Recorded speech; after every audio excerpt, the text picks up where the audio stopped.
I'd like to call Apache Junction Water District meeting of May 20th, 2025 to order and request that all cell phones be put on silent mode. Roll call, please. Chairperson Wilson, Here. Vice Chairperson Schroeder, Present. Board Member Cross, Here. Board Member Heck, Here. Board Member Johnson, Here. Board Member Nesser, Present. Board Member Soller. Here. You have a quorum, Your Honor. Thank you. Presentation and discussion and consideration of resolution number 2025-002. Mike. Chairman Wilson, members of the board, quick presentation tonight on classification compensation.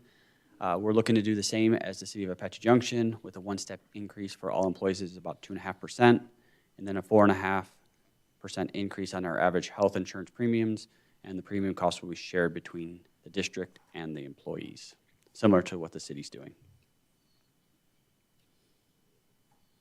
So tonight we're looking at a resolution 2025-002. Consider adopting these classification plan, compensation plan, and flat hourly schedule for fiscal year 24 and 25, or 25 and 26, sorry. That's the end of this part of my presentation. Okay. Any questions or anything? Okay. Do I have a motion on resolution number 2025-002? Your Honor, or Chair. Yes. I move that resolution number 2025-002, declaring as a public record and adopting certain documents filed with the District Clerk entitled Apache Junction Water Utilities Community Facilities District Classification and Compensation Plan for fiscal year 2025 through 2026 be approved. Second. Moved and seconded. Roll call.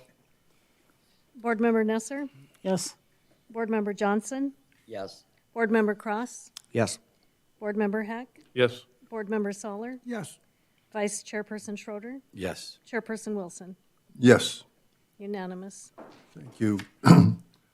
Public hearings. Presentation, discussion of public hearing and consideration of resolution number 2025-003. Mike.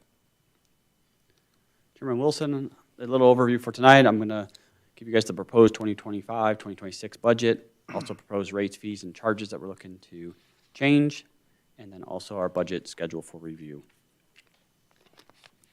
You guys have some questions on our last presentation of where our budget was. I'm going to step back for 1 second here and bring it up.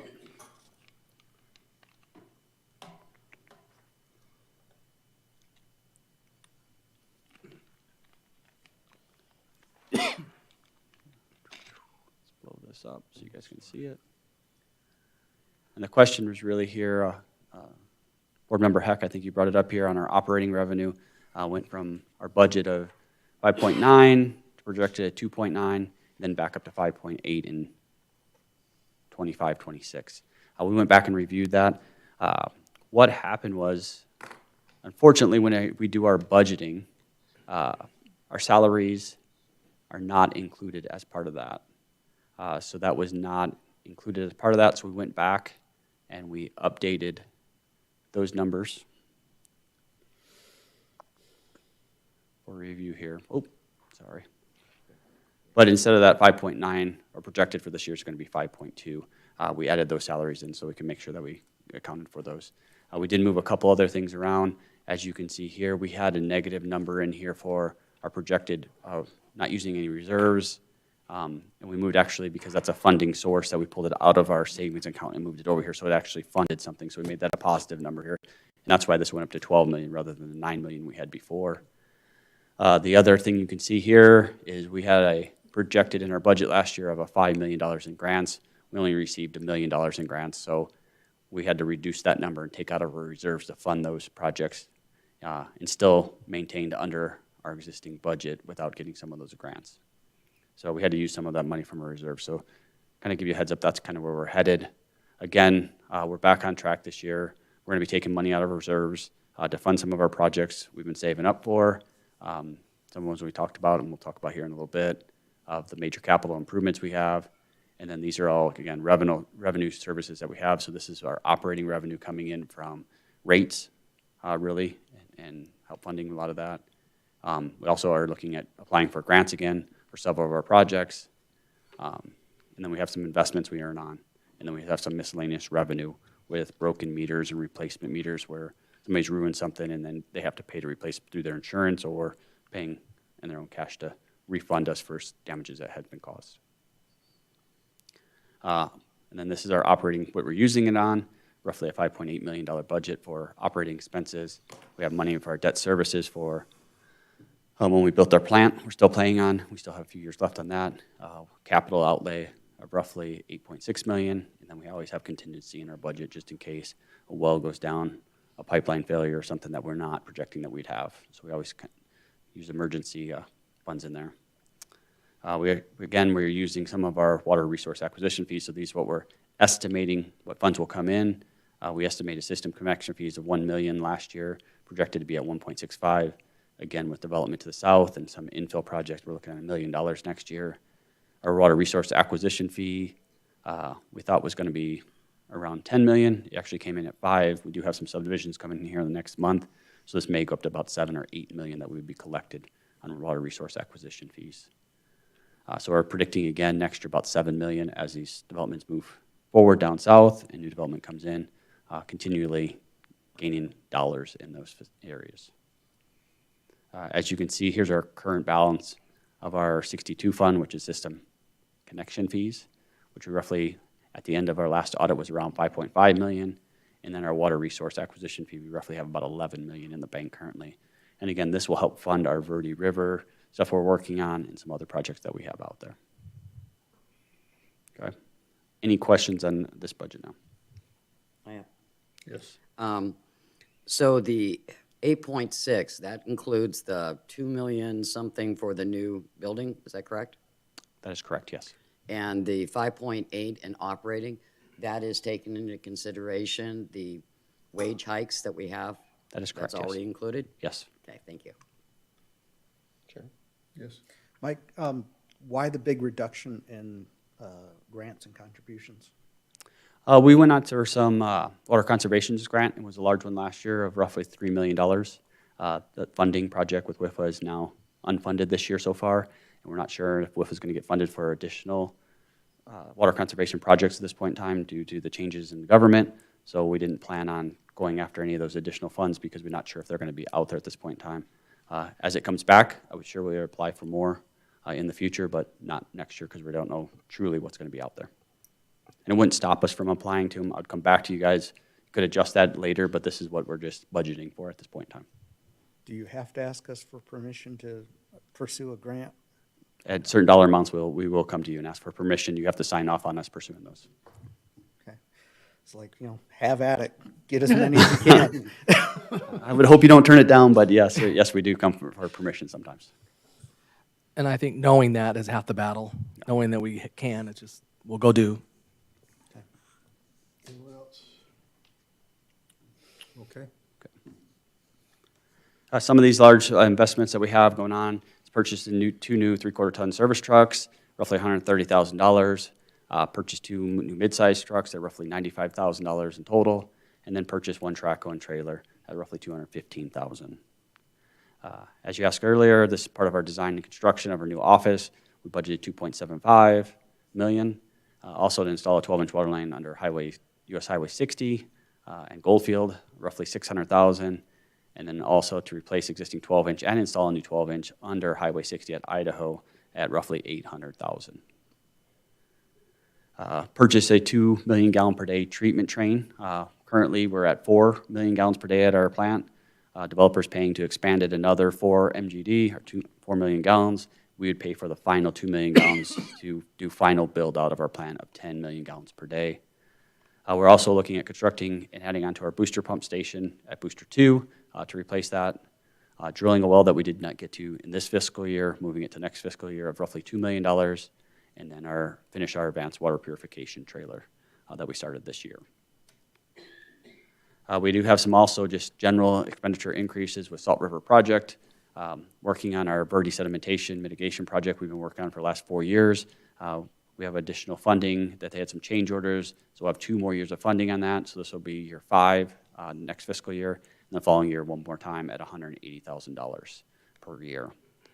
We also purchased our Central Arizona project water that funded 817 acre feet of non-agricultural water. We financed it over 5 years, and this will be our final payment of $334,000 for that last capital fee that we'd be paying for that water.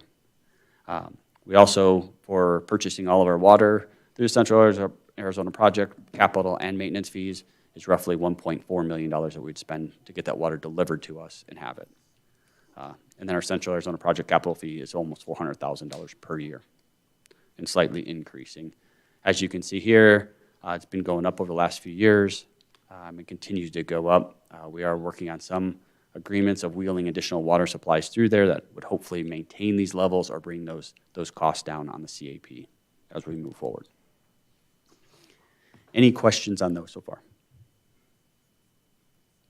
Okay, so we're trying to balance our revenues and expenditures. As you can see, we're doing a balancing budget using some from our reserves, some on our capital to build things up, and save money as we move forward so that we can spend it on larger projects, either be it water resources or additional boosters that development has paid for, or maintaining our existing facilities that are out there. Here's a quick base rate comparison. Currently, our base rate is at $31.53. We're proposing an increase of 5% to our base rate, which would bring it up to $33.11. We compared against 15 other cities, taking off the highest and lowest, and giving you some ideas where other comparable cities of our size or neighboring cities on what water costs in the Phoenix metro area. As you can see, we're not the highest, but we're right at that level of just above a few other cities and slightly above El Mirage, Fountain Hills, and Gila Bend. And a lot of it depends on what type of water that you're delivering to your customers. Queen Creek is all groundwater. They have no surface water, no renewable resources. It's kind of hidden in their fees here is you pay for water up front here. We're a designated assured water supply that we have here. So if we use more surface water or renewable resource than we have to replenish it. Well, currently we're not doing that, so we don't have to replenish it. Queen Creek is all groundwater. So any drop of water they use, they have to replenish. So instead of it being on their bill, they tax you on the back end as part of the CAGRD, which is the Groundwater Conservation District. So they have to tax you. So you're actually paying more a different way, not on your actual water bill. It's being taxed on the back end. So it's slightly different. We do not tax you on the back end because we pay for it as the water district, as a designated provider, not a non-designated provider. So there's little unique instances here. Mr. Chair, can I Yes. clarify something? So you say they tax you, meaning on your property tax statement, is that correct? That is correct, yes. So that's, okay, and there's an item shows up for K-Grid on your property tax. That is correct, yes. Okay, thank you. Mike, how is that number generated? Is it based on each resident's usage, or is it a flat tax that everybody pays roughly the same? No, it's based on your usage. So if you're a non-designated provider, you have to provide to the state as part of your annual report to DWR on how much you use, and then they start taxing you of your overall usage for the annual use per month for that next year. So they can replenish that water for that water company or district or whatever your service is. Okay. Again, customers within the city, we're proposing a base rate increase of 5%, no changes to our consumption rate, which we have 3 tiers, and then no changes to our tier rates, which are currently 0 to 4,000, 4,000 to 10, and then 10,000 and above. If you live in the county, we're proposing a base rate increase of 5%, consumption rate increase of 5%, and no change to those tiers. What does this look like to an average customer here in the district? If you use 7,500 gallons per month, your water bill roughly goes from $73.25 to $75, a total increase of about $1.75. If you live in a county, your current bill is about $86.19. New bill would be $90.49, an increase of $4.30, roughly about 4.8% increase on your water bill. If you live in the county versus city, these would be your different rates. In the city, you would pay $75. In the county, you'd be paying $90.49 for that 7,500 gallons per month that you'd be using on average. Any questions on some of the rate increases that we're looking at? Yes. My quick question, so this has the average consumption for small household is 7,500 gallons a month. If you had a regular household, like 4 people in the household, average, what would be the average water use in that average for that family? It could be, it depends upon your family. It could be if you have irrigation. Mr. Paul will probably be a better answer. Yeah. I had irrigation and I had, a lot of hair. Yeah. Daughters, 3 daughters. Yeah, daughters taking a lot, they'll eat up the water. Probably about 20,000 gallons. So you're probably looking at more, probably $130 bill, $140 bill at that point. Right. Thanks. I guess our big thing here is we're doing a 2% increase to people that live in the city. This is not what we want to see. This is the town of Gilbert. In 2024, their city council approved a 48% increase. And they had gymnasiums full of people showing up saying, hey, why are our bills going up? What's going on? Why are you raising our rates? You know, we're looking at a $1.50, $2 increase, and that year there was $17 increase. This year it's going to be a $13 increase, and they're looking at another $16 increase in the next year. We'd prefer not to hit headlines like this where they didn't change their rates, and now all of a sudden we have these big rate jumps. And people that are on limited incomes or, their Social Security doesn't go up, they can't hit these dollar amounts as they go up that. So we'd rather just slowly ramp up our rates as we move through this. Again, same in Queen Creek this last year. In August this year, they went up 15%. Again, we don't want to be going up 15%, and this is what our rate case study that we did and recommended said we'd go up between 2 and 5% a year, so we don't have these huge rate spikes in a year that over time we don't do them, and now all of a sudden we're behind, and now it's a 15, 20% increase. So we're trying to stay ahead of these so that we don't have these papers and we're not the headlines of anything really out there. So that's why we stay with these low increases over time. I remember when we had that one time and all the objections that came forward on it, but that was several years ago now. That is correct. And since then, we've viewed the policy of the board to try to stay ahead of that by doing the policy we have now. That changes, we just need to know, but that's, I think, why you see what's happening in Queen Creek and Gilbert right now. They did rate passes, rate pass. And I think we had done 10 years of that. And Correct. we had a room full of people here, really upset. And I think it was like 12% or something like that. Yes, it was. Okay. Moving on to our system connection fees. We're looking at an increase of 1.8%, our CPI, going from $7,760 per single-family resident to $7,900. We were asked a couple questions, and I'm going to get to that, so I'm going to answer your questions on where we're at locally on some of these fees. For our residential system connection fee for Radiance and Blossom Rock, since they're building the infrastructure and paying for our plants, they only have to pay for a certain portion of that, which is funding space for our CSRs, our vehicles, our equipment, so their fees are much lower. We're looking to increase them, again, by 1.8%. So we're going from $560 to $570. And then our water resource acquisition fee going from $3,660 to $3,840.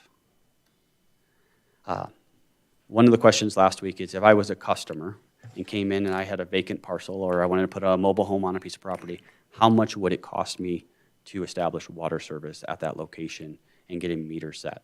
So here's the total fees that we would be asking the customer to pay. So the cost for a meter and radio is $460. The service installation fee of that copper, the box, and a tap into our main is $790.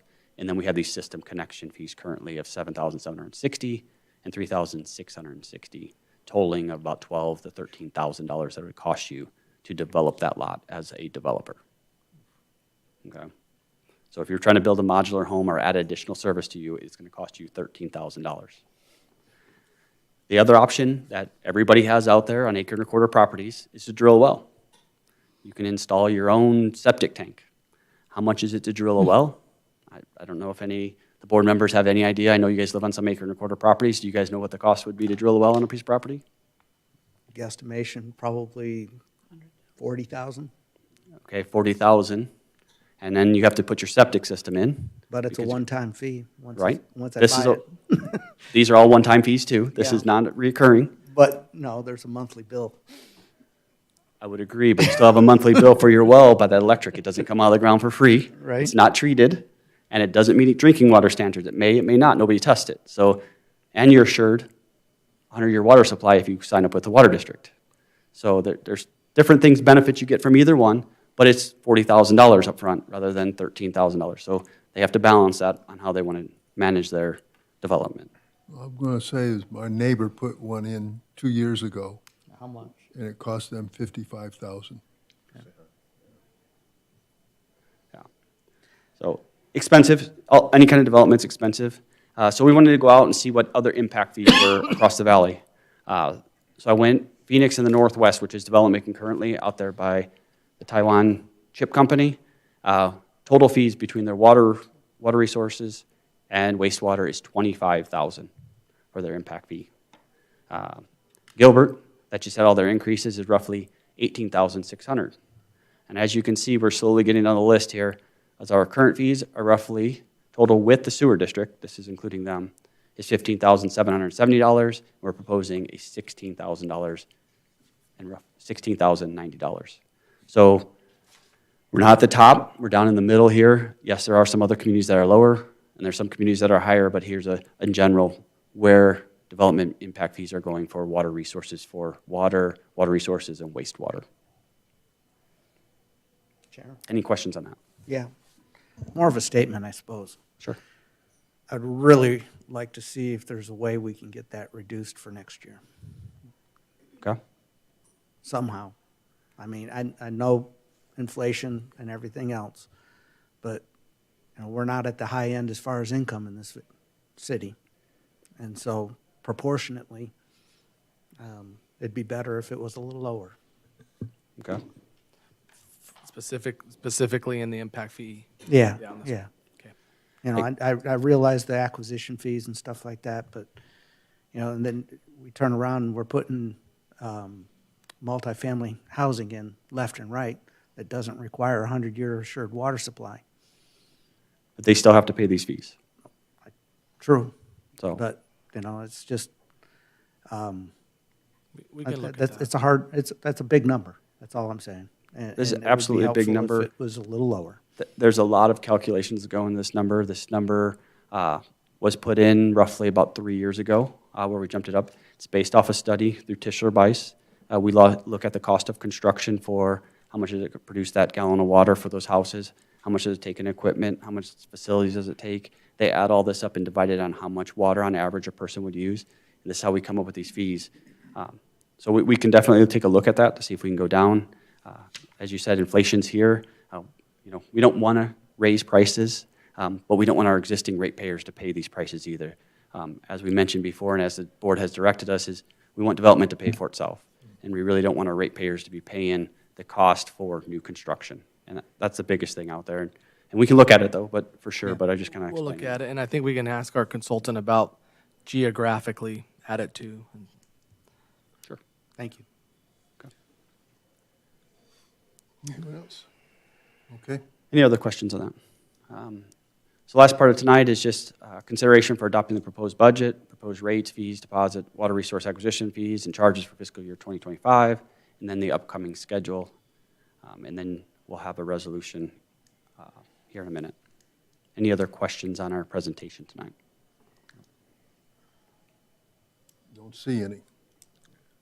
Okay.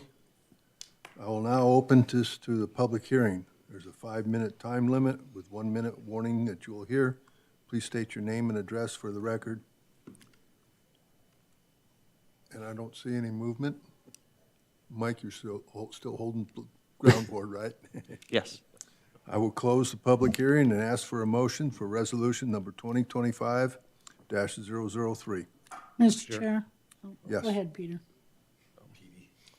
I move the resolution number 2025-003, a resolution of the Board of Directors of the Water Utilities Community Facilities District, City of Apache Junction, Arizona, pursuant to A.R.S. 48-716, adopting a proposed budget for the fiscal year beginning July 1, 2025, and ending on June 30th, 2026, adopting proposed rates, fees, deposits, water resource acquisition fees, and charges applicable for the fiscal year beginning July 1, 2025, and ending on June 30th, 2026, establishing a public hearing on the proposed budget, and directing district staff to solicit comments from the City of Apache Junction on the proposed annual budget be approved.